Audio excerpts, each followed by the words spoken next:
સુરતમાં સિટી બસમાં યુવક પર જીવલેણ હુમલો કરવામાં આવ્યો છે। ડિંડોલીમાં રહેતા હેમરાજ પાટીલ પર ઘાતકી હુમલો થયો। મોબાઈલની લૂંટ કરવા આવેલા 3 શખ્સોએ હુમલો કર્યો। નોકરી પર જતા હેમરાજ પાટીલ પર ચપ્પુ વડે હુમલો કરવામાં આવ્યો। ઇજાગ્રસ્ત યુવકને સારવાર માટે હોસ્પિટલમાં લઈ જવામાં આવ્યો। મનપાની બસમાં સુરક્ષાને લઈને ઉઠી રહ્યા છે અનેક સવાલ। સુરત શહેરમાં મહાનગરપાલિકાની સિટી બસની અંદર જ મુસાફર પર ચપ્પુ વડે હુમલો કરવામાં આવ્યો છે।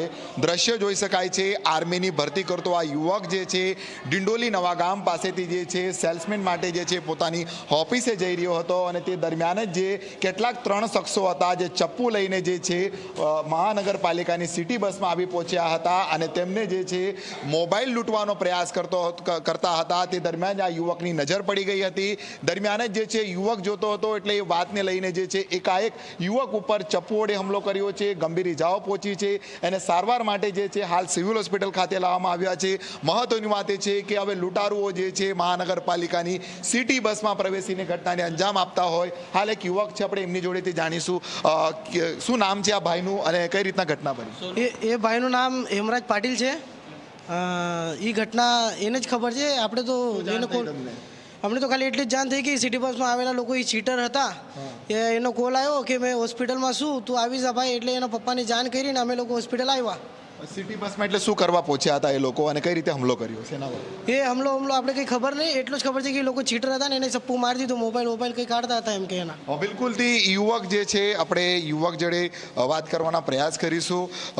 ક્યાં જઈ રહ્યા હતા? તમને શું ઘટના બની તમારી? सर मैं जॉब पे जा रहा था तो उन लोगों ने मेरे को मतलब कि जगह की वजह से वो कुछ मोबाइल चीटिंग कर रहे थे और अपना मतलब कि उन लोगों ने मेरे को, मैं देख रहा था तो उन लोगों ने मेरे को धक्का मार दिया। फिर उन लोगों का दिमाग में आया कि इसको मार, मतलब कि उन लोगों ने मार दिया फिर चाकू।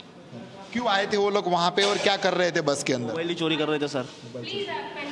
બિલકુલ તે મોબાઈલની ચોરી કરી રહ્યા હતા અને યુવકની નજર પડી એટલે અસામાજિક તત્વો જે લૂંટારુઓ જે છે તેમને એકાએક યુવક ઉપર ચપ્પુ વડે હુમલો કરી દીધો છે। યુવકને ગંભીર ઈજા પહોંચી છે અને તેને સારવાર માટે સિવિલ હોસ્પિટલ ખાતે લાવવામાં આવ્યા છે। ત્યારે મહાનગરપાલિકાની બસમાં મુસાફરો સુરક્ષિત ન હોય તેવા પુરાવા જે છે હાલ સામે આવી રહ્યા છે। કારણ મુસાફર ઉપર જીવલેણ હુમલો કહી શકાય છે, ચપ્પુથી હુમલો કરવામાં આવ્યો છે। ત્યારે પોલીસની કામગીરી સામે પણ સવાલો ઊભા થઈ રહ્યા છે કારણ શહેરની અંદર લૂંટ, હત્યા જેવા ઘટનાઓ સતત વધી રહી છે। ત્યારે ફરી નવાગામ ડિંડોલી વિસ્તારની અંદર અસામાજિક તત્વો એવા લૂંટારુઓએ ચપ્પુ વડે હુમલો કર્યો છે અને યુવકને ઈજાગ્રસ્ત કર્યો છે।